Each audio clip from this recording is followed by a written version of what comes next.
Rasim Balayevə ayıb olsun. Hətta nazir belə mənimlə maraqlandı, amma o yox. Belə bir açıqlama ilə Azərbaycanın xalq artisti Şeyx Əbdülmahmudbəyev Axşamaza müsahibəsində çıxış edib və bildirib ki, hazırda orqanizmimdə 4 problem var. Birinci, burun-boğaz problemidir. Bu da nəfəs almağa çətinlik yaradır və əsas məsələlərdən biri mədə-bağırsağında yara var. Həmçinin də ən böyük problem sağ tərəfimdə quruma var. Əlim və ayağım quruyur. Həkimlər ayrı-ayrılıqda bu problemləri aradan qaldırmağa çalışırlar və xalq artisti bildirib ki, Mədəniyyət Naziri, digər kino xadimləri səhhətimlə maraqlanırlar. Tək mənimlə maraqlanmayan Azərbaycan Kinematoqrafçılar İttifaqının sədri Rasim Balayev oldu.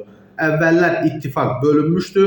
Şəfiqə Məmmədova və Rasim Balayev. Mənim təkidimlə, müraciətimlə bu ittifaq birləşdirildi. Həmin gündən onlar məndən küsdülər. Kino ittifaqını mən yaratdım. Görünür, birləşmək istəmirdilər. Şəxsi maraqlarını kino maraqlarından üstün tuturlar. Bu ittifaqın işi kino çəkmək deyil. Onların işi kino xadimlərinə qulluq etməkdir. Bu sahədə qalan ən yaşlı kino xadimlərindən, ağsaqqallardan biriyəm. Ömrümü kino sahəsinə həsr etmişəm. Qazandığım sevgini, hər şeyi kinoya borcluyam. Rasim Balayev mənimlə maraqlanmalı, yanıma gəlməlidir. Uman yerdən küsəllər. Bunu istəmək mənim haqqımdır.